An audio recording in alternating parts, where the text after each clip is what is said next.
When a boy's boring day becomes life-threatening, who can possibly save his life?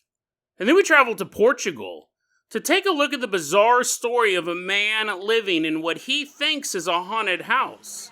But it turns out the true danger is lurking in the bushes, watching his every move, waiting to take over his soul. Today on Dead Rabbit Radio.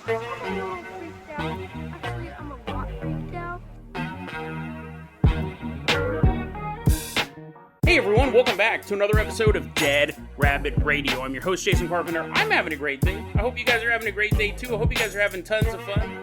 Doing whatever you're doing. We got a jam-packed episode, so let's go ahead and get this party started. First off, running into Dead Rabbit Radio Command, everyone's favorite mechanic slash machinist, because I don't really know the difference between the two. Everyone get on your feet and give it up for our newest Patreon supporter, Machinist 717679.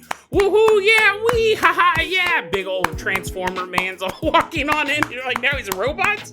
Yeah, I thought he was a machinist and or a mechanic. I don't know. Something metal related. Keep your magnets away from him. Machinist 717679 is our newest Patreon supporter. That is why he is going to be our captain, our pilot this episode. If you guys can't support the show through the Patreon or the merch store or anything like that, that's fine. It really, really is. Just help spread the word about Dead Rabbit Radio. That helps out so much. Tell your friends, tell your family, tell everyone you know. Dead Rabbit Radio is your favorite paranormal show. That is how you can help the show grow. Okay, Machinist 717679, let's go ahead and get this party started. I don't know how heavy you are. You look like you're, 18, 20 tons of pure American steel, but I'm going to go ahead and toss you some oars for the Dead Rabbit rowboat. Everyone, you're like, I'm not getting in that rowboat. It's already submerged. He's just standing on it. Hope you guys got your scuba suit. Let's swim down to the bottom of the bay and climb onto the Dead Rabbit rowboat as Machinist rows us out of Dead Rabbit Radio Command all the way out to Florida. Oh, splash. Oh, splash. All the way out to Florida. The year is 1991, and we're about to meet a young boy. We don't have his real name. We'll call him Toby. He's 8 years old. And he goes, back in 91, me and my family, we lived in this trailer park. And the way it was set up is we had a row of trailers and then a street. And then on the other side of the street, another row of trailers that had been unoccupied. When this story took place, he goes, no one was living in them for various amounts of time. Some had recently had someone live in there. Some hadn't had anyone live in there for years. As far back as he could remember, it had been vacant. And then behind that row of trailers was a swamp. Well, on this particular day, we're going to focus on he was out playing around wearing shorts and no shoes. Toby was out playing by the empty trailers when he stepped on a fire anthill. And he stepped on it, and he goes, there was a brief second, right? A brief second that separated him from boy to man. And he goes, I stepped on this anthill, and it took me a second to realize what I had done wrong. When the first fire ant bit me, I looked down. Like, he stepped on the hill, and he immediately got attacked. He said, from the time I stepped on the hill, I got bit, and I looked down, there were already ants up to my knee. Like, they were coming at him, right? He stepped on their house. They don't have a mobile home. They live there. It's not going anywhere. He looks down, and he just sees fire ants climbing up his leg, and they're biting him the whole way up. Arr, arr, arr, arr, arr. And he begins screaming at the top of his lungs. The pain is so intense, and they're still climbing higher and higher and higher. They're stinging him. They're biting him. He's crying. He's screaming. The pain is so intense, he's trying to, stomp them off. He's doing this little dance to, shake them off. But what that did, the ants are kind of adapted for that, right? They know, they're like, uh-oh, we're attacking a horse. Hold on, boys. The ants have the technique and the tools to hang on to shaking flesh. Just moving your leg around a lot is not going to make them go flying off in every direction. In fact, what this caused the ants to do was attack his other leg as well. So, it probably would have been better if he ran away, jumped in the swamp, and started trying to shake him off, do a little groove thing underwater. But he's in shock, so he's dancing up and down on the anthill, and the ants are just, attacking the other leg now. And he thinks he's done for. As the kids these days say, he's cooked. When all of a sudden, this barbecue is canceled. The cookout will no longer continue. These ants have no riz anymore because from behind one of these abandoned trailers, a man shows up wielding the one weapon that can destroy any ant. Well, not the one. There's multiple. Like a like a good sledgehammer or, industrial strength toxin. But this is one that everyone has access to. The good old garden hose. This guy comes running around from the trailer and begins spraying Tommy with the water. And Tommy's like, screaming, and this man's just spraying Tommy with the garden hose. Spraying Toby. Sorry, who's Tommy? I'm getting bit by fire ants. I'm becoming delirious. I'm like, Toby is dancing. A man shows up, is spraying him with a fire hose, which here's the thing. Imagine Toby's parents, and they're like, why is Toby screaming? They look out the window. They see their son dancing, and a stranger spraying him with a water hose. I mean, you're like, honey, load up the shotgun. Anyways, the guy comes out, and he's holding the hose, and he's spraying down Toby. And once the fire ants are off of his legs due to this deluge of garden water, the man tells Toby, run! Run home to your mom! And Toby does, without question. I mean, he's probably already halfway home once he had enough wherewithal to get away from the anthill. But he does. He runs home, and he's like, Mom! My legs! He had all these fire ant bites and stings all over his legs. After he calms down, he starts telling people what happened. I was out there walking around by the abandoned trailers, and a dude showed up, and I stepped on this fire anthill, and started getting bit. And luckily, one of our neighbors showed up and pulled out a garden hose and sprayed him off of me. But when they asked Toby, they go, well, we don't have any neighbors over there. What are you talking about? Toby goes, yeah, I didn't recognize him either. I mean, I was in complete shock. My brain was shutting down due to pain, but he goes, yeah, it was super weird. I never seen him before either. And he would describe the man to his family, and they had no idea who he was talking about. Neither Toby nor his family had ever seen this guy before. And Toby described him like this. He said that he had a nice haircut. He was clean shaven, and he had on clean clothes. Which is kind of funny, because you're like, oh, well, that's everybody, right? That's everybody. When I go to work, that describes half the workforce. But I'm assuming if you live in a trailer park next to a swamp, that would stand out. You're like, you know what I mean? Like, you're like, that describes most of the people I see during the day. Clean cut, nice haircut, clothes aren't covered in mold. Sure. That's the bare minimum to enter the building where we work, or to get into the classroom, or whatever. But in this trailer park, people are like, what? You're making that up? You're clean clothes. Oh, Toby, you and your tall tales. What are you talking about? Clean clothes, clean cut guy came out from behind the abandoned trailer home with a hose and saved Toby. Because I believe that fire ants can kill you. Or at the very least, even if it didn't kill him, just made him in less pain. It made the pain go away quicker and stopped the ants from completely devouring him. Or just biting him everywhere. Not only did no one in the family ever see this guy before this moment, no one ever saw him afterwards either. There was no one living in that trailer, and there was no one in that area who fit the description of having clean clothes and a nice haircut. Toby says, looking back on this, he said, when I think about what happened, for whatever reason, I think it was my great-grandfather. Like, my great-grandfather didn't match that description. He was famously always wearing dirty clothes. My great-grandpa didn't exactly match that description, but when I remember it, I see my great-grandfather, who had died 2 years previous to this. I remember it as my great-grandfather spraying me down with the hose. But that's not who I saw at the time. I saw a clean-cut stranger who appeared out of nowhere to save my life. So he has a really hard time. It's interesting you could have two memories of one event. And that is something we see occasionally. It's not super common in the world of the paranormal, but it's not a one-off event either. Very fascinating story. It's one of those stories is how do you classify it? It's not really a ghost. It's not really an alien. Guardian angel, possibly. But guardian angels, this is a very direct guardian angel. Technically, the guardian angel could have intervened before he stepped on the anthill to begin with. But it could be something like that. It could step into what's known as the third man factor, or the third man phenomenon. We've covered that in a very old episode of Dead Rabbit Radio. I'll put it in the show notes. But the idea is, a lot of times when people are in extreme conditions, you usually find these stories with people who are like mountain climbers or lost in the middle of nowhere, or pushing on beyond the limits of human endurance. Someone will show up, a wanderer, a fellow hiker, a friend that they've never met before will show up and help them on the next leg of their journey, or help them find their way down the mountain, or talk to them and give them strength to continue on to the river where they will find help. This is a very, very well-known phenomenon. People, like, you have skeptics who say it's just something in the human brain that eggs us on forward when we just can't go any further. It's a hallucination that's actually very helpful.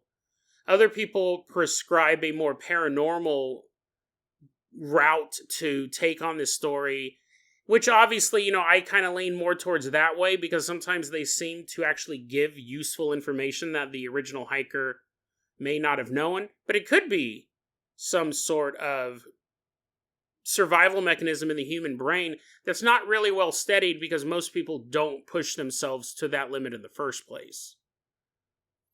But this would be one where it would be someone appearing in a survival situation. Like, in those stories, it's not the mountain climbers, like, I can't go on any further, I don't have any food, I'm up on Mount Everest and I'm lost, and then a guy shows up with a garden hose, he's all spraying the snow, he's like, now it's frozen, I've made a slide for you to go down. Whee! It's not like the third man shows up with extra rations. It's not like the third man says, hey, give me your backpack, I'll carry it, you can walk with a lighter load. There's not much physical interaction like that. This one, he straight up shows up with a garden hose and saves Toby. I also toyed around with the idea of a time traveler. And it's even possible to think of if Toby, and this is put on our conspiracy caps for this, this is complete conjecture, but Toby saw a clean-cut guy show up out of nowhere with a garden hose, save Toby, presumably saved his life. And now when Toby thinks back to that, he remembers it as his great-grandfather doing it. I wonder if it's Toby himself. Because we did that story, another old episode, Are We Our Own Guardian Angels? We've covered stories where people are saved by a stranger, and then they reach a certain age and they look in the mirror and they recognize themselves as the stranger who saved them 20 years ago. Super fascinating phenomenon. That's what I love about the world of the paranormal. There's so many variations to it, so many different ways to look at it. But yeah, so how do we classify this? It wasn't a real person. I guess the logical, there was a guy just walking through the swamp, saw what was going on, he was all clean cut, and saw a hose there. You wonder, like, if this trailer had been abandoned for long enough, would the water even be on for the hose to work? Which would add a whole other wrinkle to it. And what's funny is that this is actually leading into tomorrow's episode, because I have more examples of this that I feel are honestly more extreme. If you thought an 8-year-old boy being devoured alive by fire ants was intense, watch out. Jason, that's not intense at all. Yesterday, for 40 minutes, you talked about people ripping their own eyeballs out. You went on and on and on about it. It's nothing. A kid getting eaten by fire ants? It's scary for the boy, but I'm afraid to look at the spoon drawer.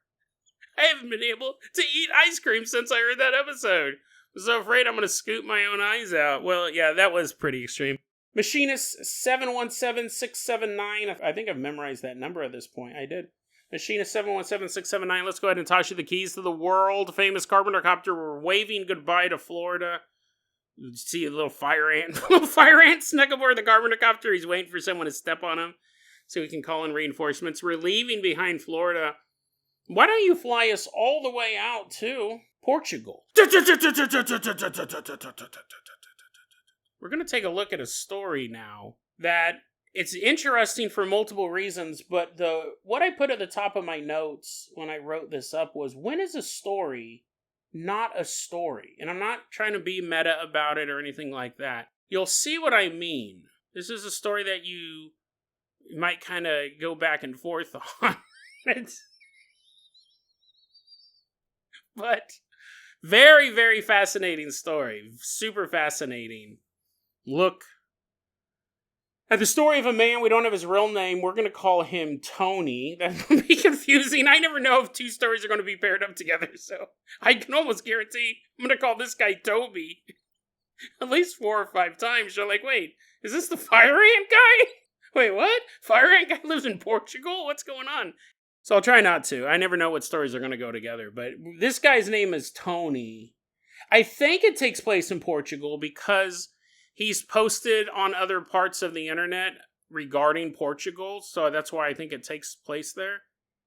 He goes by the name online, Puta Tesuda, which I think is Spanish. I know what puta means. It means whore, but I had to look up Tesuda. Tony online goes by the name Busty Whore. Or whore with big bosoms. You're like, okay, man, we're jumping in 10 toes on this one. Tony in Portugal, does he like busty whores? Well, let's go. The questions will not stop coming at you this segment. This is absolutely fascinating. Interesting story. Anyway, so Tony grew up in a house that, although he never had any proof, he felt was haunted.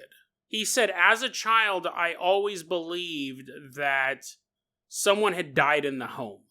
It was never confirmed, but he believed that. And he believed that something was always watching him while he lived there. But as he grew up, he became a young adult. He moves out of the home. His parents remained there.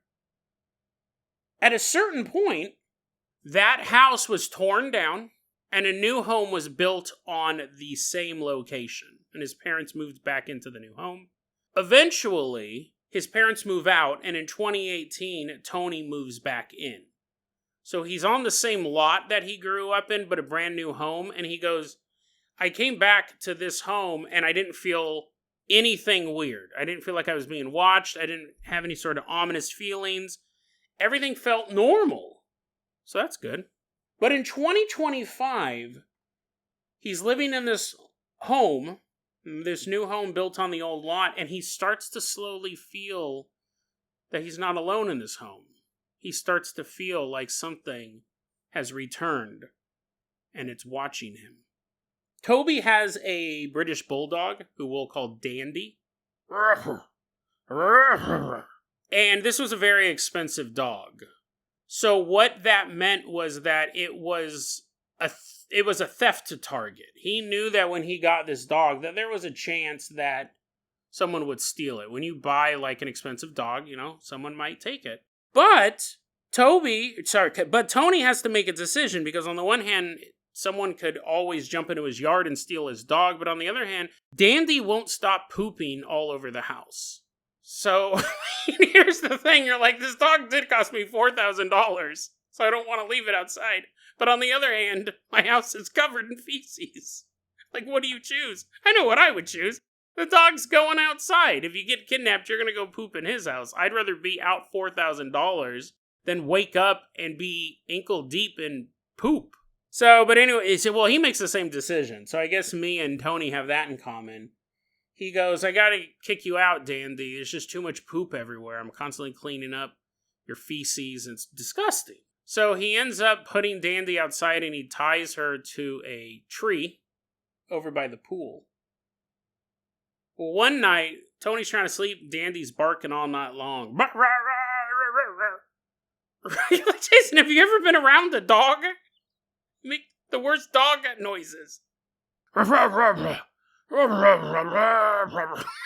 sounds like a Muppet.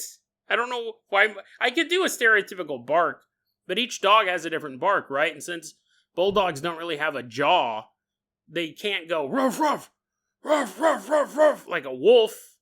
Do wolves bark? I know they howl, but like barking gives away your location, and wolves are constantly sneaking up on people. Wolves probably bark, but they probably mostly go, "Arr." Like, Jason, maybe if you would read a book or watch a YouTube video that didn't involve a mummy coming back to life, You learn, yes, wolves bark, but do they? I don't know. Actually, I don't know. I'm sure that they do, because otherwise, why would dogs bark? But I will assume that not all dogs bark the same, like Chihuahuas go, yip, yip, yip, yip, yip, yip, yip, yip. So a bulldog, because it doesn't really have a chin, I'm sure it's a very slobbery bark. All night long, and Tony's like, oh my god, Dandy, please, shut up. And Dandy won't. Dandy's barking all night long. Well, when Tony wakes up in the morning, he goes outside, Dandy's gone. The only thing he found was what's called a canine vest. I guess that's like a little coat for a jacket, a little coat for a dog that you can tie a rope to or something like that.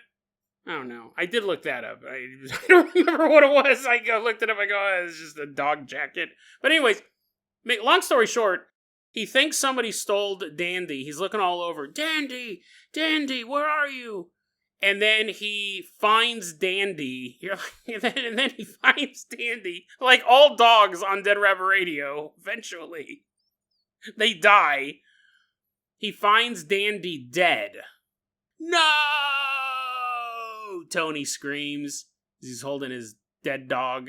And it turns out that Dandy died of a heart attack. He ended up, I guess, having an autopsy done. Or maybe you could just look at the dog and go, oh, that dog had a heart attack. Because there's no bite marks. And, you know, maybe his liver gave out. I don't know. But it's some sort of internal thing.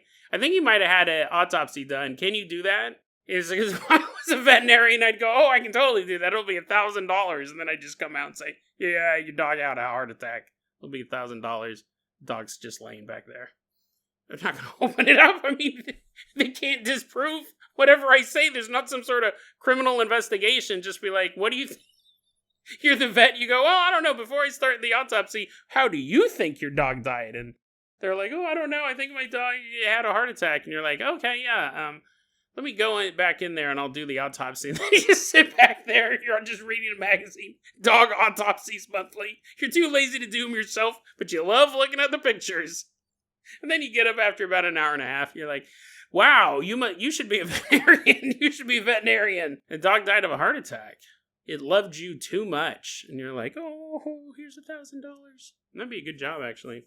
Dog died of a heart attack. And what Tony thinks is that someone did try stealing Dandy, but Dandy got too scared and had a heart attack, so they just dropped him. Because he found him relatively close. I think it was still on the property. It's almost like an estate type of place. Well, anyways, he ends up really spiraling in depression over this. Because he loved Dandy. Even though Dandy pooped everywhere, he's a good dog. And this is where you ask yourself, when is a story not a story? Or a better question to be is, at what point do you find the narrator to become unreliable? Because we're about to spiral into a world of sinister paranormal madness. But before we get there, Tony tells us, quote, regarding the effect of the death of Dandy, quote, "This had a terrible effect on me, and I have been smoking crack pipes to get over it for several days." Unquote.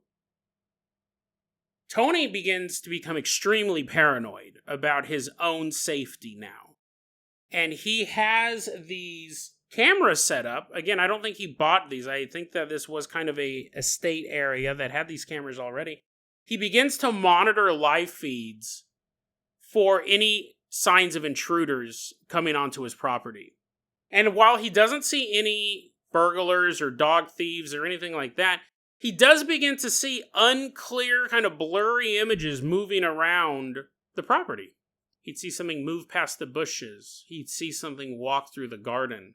He'd see a static blur standing at the edge of the courtyard. And he's trying to make heads or tails of this. He goes, you know what? You know what always helps me think better? Where'd I put that crack pipe? Because again, that is going to sit over the rest of the story. But I have a interesting take on this, I think, and then a twist ending for you guys.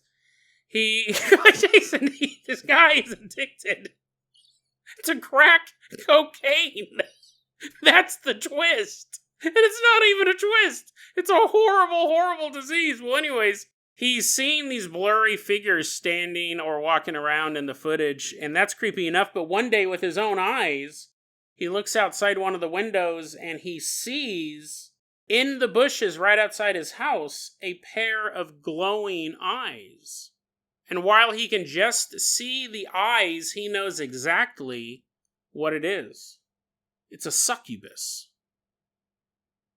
Now we're at July 2025, and Tony has had it with the succubus in the bushes. He'll see these eyes in the bushes from time to time, and he knows it's a succubus trying to get into his house.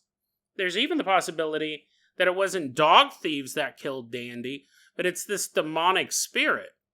So what Tony does is, okay, succubus, you want to play games? You want to go toe-to-toe with Tony? Well, I got something for you. I got something long and hard and mechanical. What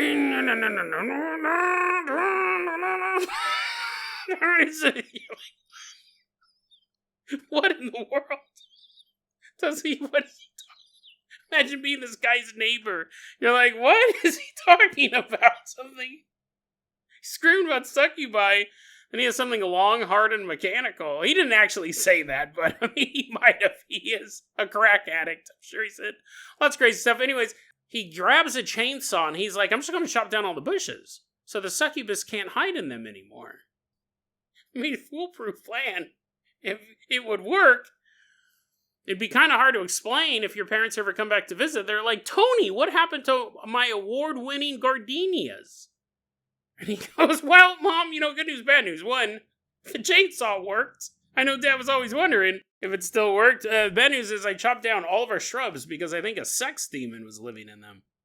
He grabs the chainsaw and he's going to go out and cut down the shrubs, but when he gets out to the shrubs, it won't start. Zip! That's a string pull noise. Zip!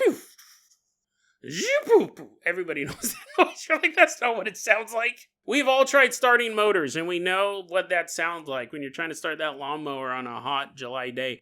Pulling that string. And then you kind of give up after a couple times. Well, he gives up. He wants to get rid of the bushes. He can't. The chainsaw's not working. So he's like, this was my plan. He goes inside, and he's like, well, when in doubt, where's the crack pipe? I'm getting the crack pipe. But before he can start smoking crack, he goes and he sits down and he looks and he's looking out the window, and there the succubus is staring at him, almost taunting him at this point. But then things get even worse, because Tony's living at home and the succubus is outside the house. And it's been there. Remember, the story with Dandy started in early 2025. Now we're in July 2025. At this point, when Tony closes his eyes, he can see the succubus. Like, the succubus is just right there. He was always afraid she was going to get inside the home. That was his big concern.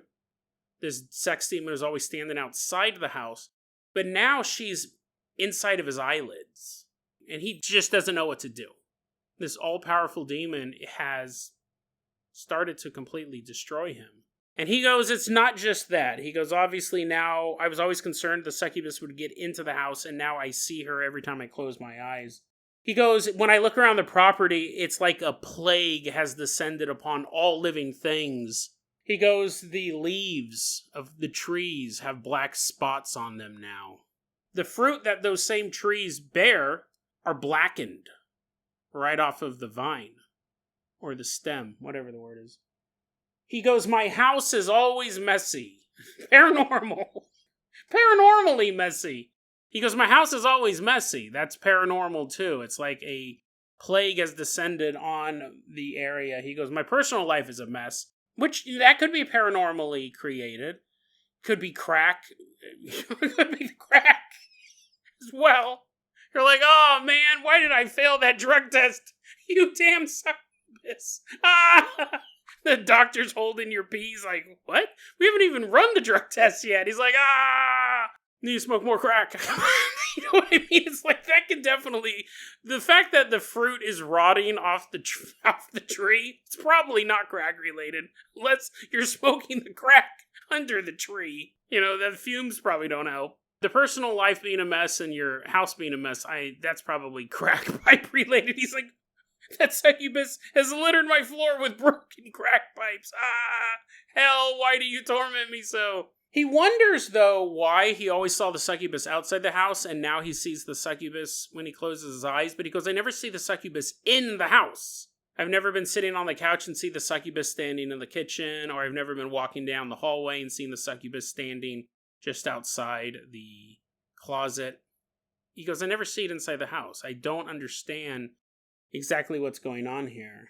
Now, what's interesting is you would go, well, you have a succubus, if you look at the rankings of paranormal entities, it's definitely more dangerous than a ghost. It's a demon. It's a very, very specific type of demon, but a demon nonetheless. So I would be very afraid if there was a succubus anywhere near me. The power is just too... The power differential is too much between a ghost and a demon, let alone between a human and a demon. Like, you can't even rank them on a scale. But he goes, I'm not really scared of this thing. I just am a private person, and I don't want something... This is an exact quote of his. He goes, quote, I'm not a fearful person, so they don't scare me, but I do like my privacy, and that is totally compromised, especially when I use hard drugs and like to be on my own, unquote. So it's not like he has a problem with the succubus being there. He just likes his alone time. Now, this is a really interesting way we're cycling back, because what was his fear as a boy? He wasn't using hard drugs as a kid, but what was his fear? He was being watched all the time. And now as an adult, it's not so much the fact that there's a sex demon from hell inside of his eyelids. That's not the problem. It's the fact that he likes his privacy, and now he feels like he's being watched all the time. That's a really interesting cycle there. The same psychological condition, but at first he thought, oh, maybe someone died here and their ghost is watching me all the time. And now he thinks it's a succubus who's watching him all the time, and both of them perturb him. So here's the way I wanted to break this down, and then I got a little twist ending for you. When a person is telling a ghost story, and halfway through they admit to using crack multiple times, and will continue to smoke crack for the rest of the ghost story, do you dismiss all of it? And it's really interesting, because if I am reading a story myself about some sort of paranormal interaction, and the story starts off or ends off, or at some point in the story, people say they're on mind-altering substances like DMT or acid or mushrooms, I immediately... It's not that I don't think the story is true, but I think that it was all hallucination versus an actual paranormal experience. If you're doing mushrooms and your great-grandma, who's been dead for 5 years, walks into your room and sits down next to you and tells you all of this stuff about the afterlife, that's a beautiful moment for you and your dead grandma, but I don't necessarily think that her ghost showed up. I think that you really experienced that, but I don't think her ghost showed up. Now, at the end of the day, it doesn't matter what I think, right? It's just my opinion.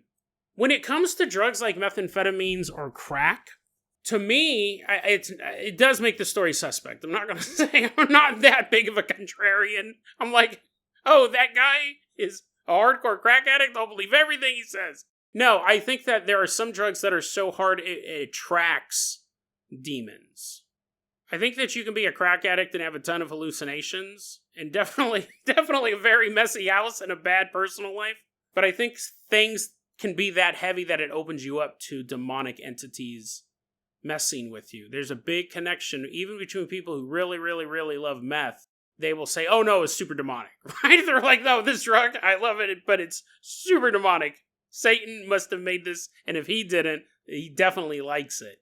Yeah, so it's funny, because when I was reading the story, when I got to the line where he goes, oh yeah, I was smoking a lot of crack after that, I was kind of like, damn it. But then the more I read, I go, well, it could be possible that he is a hardcore drug addict, and that is what is making this show up, because it knows that he's weak. These drugs are really breaking down his soul, these hardcore drugs. Now, it's also possible the fact that both as a young man and now as an adult, this idea of someone watching him, he's just extremely paranoid. He's been paranoid since he's a kid. He's just full on hallucinating. his brain trying to make sense of being just completely paranoid is creating these visuals, creating these ideas. Oh, there's a ghost. Because really, he's just paranoid. Really, he just is someone who really likes his alone time. And you could even say, well, maybe that's why he started doing hardcore drugs in the first place, was to kind of drive people away from him. In the end, he wants to be alone all the time, even if it means sabotaging his own body to get it. There's a lot of ways you could read into this. But there's one other way that I don't really even know how to take this part. You could say maybe a government conspiracy is at play here. Maybe there is no succubi, but there's some sort of shadowy agency trying to control Tony's mind. In fact, they may have been trying to do that since he was a kid. The sense of him being watched at all times may not be paranoia at all, and it may not be paranormal. He may be under observation from a shadowy organization, and he actually believes that he knows what it is. It's super fascinating. He believes there is a conspiracy afoot in Portugal, and then at the same time, he believes that the succubus is haunting him. But I'm wondering, what if they're one and the same? What if the succubus is a government-manufactured psychosis for whatever reason? Let's take a look. Talk about a twist ending. Let's take a look here at Tony. This is what he posted on Portgual LGBT, their subreddit. Someone asked the question, hey, has anyone in this subreddit been subjected to sexual conversion therapy? And that's the idea that, obviously there's been a lot of media on them over the years. The idea that either through therapy or through really extreme tactics, some people try to do this willingly and some people are forced to do it by their family members, especially, further back in history, but not too far back, where you can be ungayed. Where, oh, you're a gay man? No, you're not. We're going to send you to this therapist. He's really good at getting young men to stop being gay. And in some states, in some U.S. states, these programs are banned. In some states, just certain practices are banned. The most controversial one that is commonly talked about is electroshock therapy during these conversion programs. But a lot of the conversion programs are just therapy. But it is super hard to change something about you. Like, if that is who you are, it's really hard to change. And that kind of goes for everything. But if if you try it out yourself, you're like, that didn't really work. I really thought I could probably get rid of some of these urges, but it didn't work. When you're being forced to do it by your family, there's a lot less wiggle room. But anyway, so that's what they were asking about. Has anyone in this subreddit ever had to undergo sexual conversion therapy? Well, Tony comments on this, and he writes, are you referring to the ongoing hybridization campaign, where synthetic female steroids are spread in the air, water, and drugs? And after training videos and reprogramming through brainwashing and hypnosis? If so, then I also agree that it's important. Listen, this is not what they were asking. They weren't like, hey, has anyone recently been breathing in female hormones through the air and being converted to a different sex?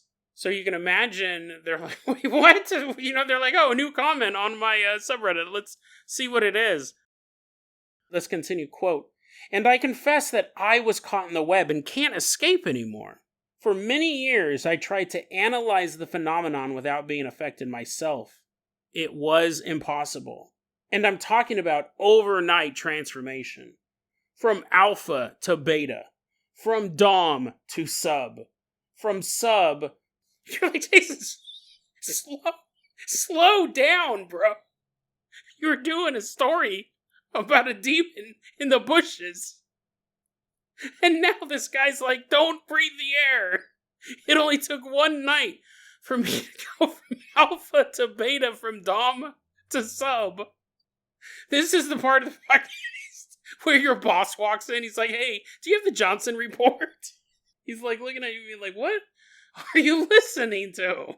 So he believes that there is this shadowy... I'm not even done with the quote, right? I'm not done with the quote. It gets crazier, but he believes that there is this shadowy organization that is trying to not just turn him from alpha to beta, from dom to sub, but just people at random. You will breathe in these artificial female sex hormones, And then it's very interesting. He goes, I try to expose it. I try to expose the truth to everyone. I watched so much sissification goon videos. I was trying to break the code, but it broke me instead. Like, what does that even mean? He was trying to expose the truth about this program, but it was too late. It already took hold in him. So super fascinating as far as that goes. He didn't stand a chance. Okay, let's go ahead and keep going here. You're like, nope, it's okay. You can stop. Your boss is just standing there now. He's like, no, just let's keep this podcast playing. I want to see what you're doing on company time. Quote, it was impossible. And I'm talking about an overnight transformation. From alpha to beta. From dom to sub. And from sub, you're like, what's below sub? A seafloor? Is that some new fetish? They're like, hey, I'm into the seafloor stuff. I'm like, multiple atmospheres of pressure on top of me. From alpha to beta, from dom to sub, from sub to hungry, hypersexual, who, honestly, is tired of pretending everything is normal. He goes on saying that, listen, this has completely changed my life, but I'm into it at this point. So if you want to interview me, I'm down. I'll do it. I'll do it at your place. Not my place. It's covered in crack pipes. He posts this in the sub. He goes, if you want to interview me, that's sexual conversion, right? Because my sex has been converted through the air. That's what you're talking about, right? That's what you're talking about, that I'm a hungry hypersexual now? It's like a hungry hippo. But with bigger boobs. That's why he goes by the name Puta, Tesuda. Busty whore, because that's who he has become. So according to Tony, there's a government plot or a shadowy organization plot to turn men against their will into women overnight. Like, you're breathing all these hormones, and then one day, you go home and you're sitting in front of the tube watching some NASCAR, and then by like 8, 9 o'clock, you're watching Sex and the City reruns. By the time you wake up, you're a busty whore. And there's nothing you can do to stop this. I know some of my listeners are like, whoa, yay. You're like breathing as much air as possible. You're hyperventilating. I know I've done enough episodes about people swapping genders, and I always get emails being like, bro, please stop. That episode made me feel really weird. Made me feel things I hadn't felt before. Now you're out, you're taking in big breaths of air. You're like chartering a hot air balloon ride. You're like, take me higher. I need all of the artificial female sex hormones. You're writing that down in the little note. Why do you want to use our service today? I want bigger boobs. What? So anyways, and you wonder, this sounds like either a drug-fueled delusion that he believes that there's this secret program turning some men, not all men, but some men and him, into sex-crazed women. That could be a drug-fueled delusion, for sure. Probably, right? But what if it's not? I think it is. Right? Let me put all my cards on the table. I don't think that a government's actually doing this. But what I'm getting at, let me cut to the chase because the episode's running too long. I wonder if this kid's been under experimentation since childhood. And he has been being watched. And he's basically being brainwashed to become not a sex-crazed woman that's going to visit a dungeon and be used day and night. Not that. I'm sure that will probably happen in Tony's life. But what I'm talking about is mind control. It's kind of what I'm getting at. You have basically this kid, Tony, his entire life, he was just an experiment. Constantly under observation. I have no proof of any of this. This is just my theory of trying to tie everything in together, what we just heard. But I feel bad when Jason, he's a crack addict, and you're about to accuse his parents of being part of some mind control conspiracy. This is all hypothetical, conspiracy cap fully on. I have no proof of any of this. The only thing I'm looking at is the through line. You have a boy under observation. Well, he believes he's under observation, but let's trust Tony in this moment. He thinks he's constantly being observed as a child, and there could have been cameras everywhere in this old house, and scientists were watching him, and they're like, Tony is a typical 8-year-old boy. Watch him play. And the kid's just like banging Hot Wheels together. And they go, okay, he's the control group. And they're just, the most boring job as a scientist is watching the control group. You're like, oh man, I thought I was going to get the group of the people who we gave pills to that will give them increased rage. I thought they were going to start tearing people apart. I wanted to be part of that group. I wanted to be the part of the group of the medicine that's turning humans into gorillas. Oh man, he's just watching this kid play with Hot Wheels. But now, Tony's a part of a different experiment. He's no longer the control group. He is the group where the scientists go, hey, listen, we got new funding. We're going to spend it all on crack. Not for us, the scientists are all disappointed. They're like, oh man, no. Let's see what happens if we give a man unlimited access to crack cocaine. And they're like, what type of science is this? Mad science. Mad science. The lead scientist yells as lightning strikes in the background. The paranoia that he feels isn't because of the succubus. It has nothing to do. That's not part of the experiment at all. That's his paranoia. Because it would be, scientists would do things like that, right? And honestly, I would say, I'm not accusing Tony's parents of actually doing this, just so we're clear. But somewhere out there, I'm sure that you could talk to parents and go, hey, we'll give you a bunch of money, but we're going to run a ton of experiments on your kid. Social experiments. So we're going to give you a bunch of money. You can do whatever you want. But we're going to do all these crazy things to your kid. And they're like, not in a creepy way. But just, we're going to experiment on them outside the bounds of the law. Here's $800,000 a year for you guys to do whatever. We just got to install all these cameras in your house. We're going to watch your son do these things. So they start giving him unlimited crack cocaine. He goes to buy his crack cocaine. His dealer is a guy wearing a lab coat. It's like, oh, this is interesting. Do all crack dealers wear lab coats? Nope, not all of them. Just us. Here you go, Tony. Here's some crack cocaine. And then the scientists go, well, you know what? Jason, this is completely far-fetched. It's just a story about a man who's addicted to crack cocaine and at sometimes started watching bimbofication videos.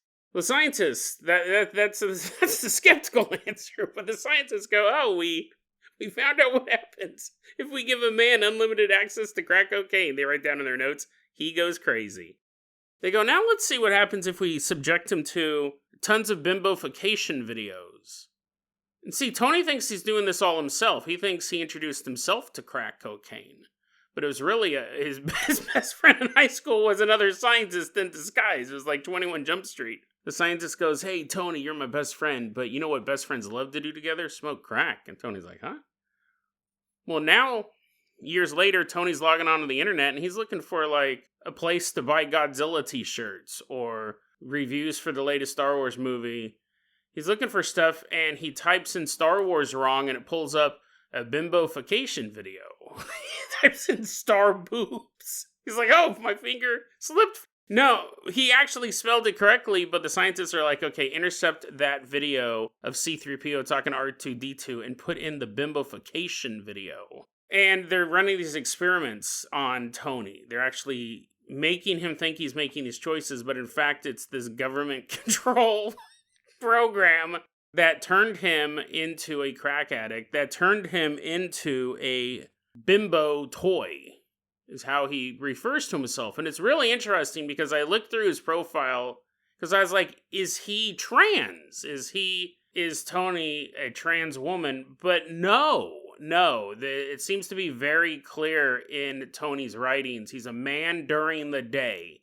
It's something that has to do with the nightfall, and then he becomes a sissy. So it's this constant transformation. It's this 12-hour cycle every single day. Almost like a scientist work schedule. They're like, oh, we work 12 hours a day. I'm on the bimbofication beat. They're all trying to pick up girls at bars. They're like, hey, honey, you know what I do for a living? I turn men into women. But not, they're like, oh, that's interesting. That's little social justice work. He goes, no, not the way you think. I'm not a doctor or a therapist. They turn them into women against their will, and it only lasts for 12 hours a day. Women are all, ugh, that's terrifying. It's probably, listen, there's two scenarios here. One, mine, the one that I just laid out with tons of evidence, that he's under constant surveillance by a shadowy organization to run these tests on him to see how far they can push Tony. The other one is that he's just a man with a crack addiction who's having all these paranoid delusions. And really, he was probably had paranoid issues since he was a kid. All the scientists watching him all the time. But as an adult, with all the crack included, it's gone overboard. And now he believes there's this program. He's happy with being a sissy bimbo. He's not like fighting it. At least that's not what he posts online. But there might be some sort of struggle there.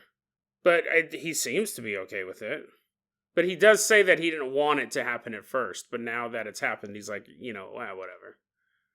Circling around both of those theories is that succubus. Even the scientist theory. It's possible that you could start to warp someone's mind so much that dark spirits would see them as easy prey. Just like they would see a person with a hardcore drug addiction as easy prey. So the succubus looms over all of it. It's very interesting. That could also be part of a drug-fueled delusion. But it could also be something going, oh, you're consuming all of this pornography at such a massive rate. I'm going to feed off you until you die. The succubus comes into his life. Or the scientist had this horrible experiment laid out, and they're looking at all their facts and figures, and then all of a sudden somebody goes, hey, Jerry the scientist, come over here, look at this monitor. And Jerry's like, what is it? What's going on at Tony's house? And they're like, well, you can guess. Take a guess. Look at what time it is. He's like, oh, it's past midnight. He's turned into a sissy sub. Yes. Just like the experiments predicted. However, look at that. And they see that Tony is chilling in his house, surfing the web, but standing behind him is a blurry outline of a human. The scientists look at each other and they go, is that part of the experiment? If they reviewed their footage, they would have also seen every so often a dark figure walking through the yard. And if they got a really good camera view, they might have even seen a pair of eyeballs staring out through the bushes. This wasn't part of their experiment, but the succubus arrived nevertheless. The scientists simply wanted to mind break a man. Instead, they opened his soul to an infernal infection.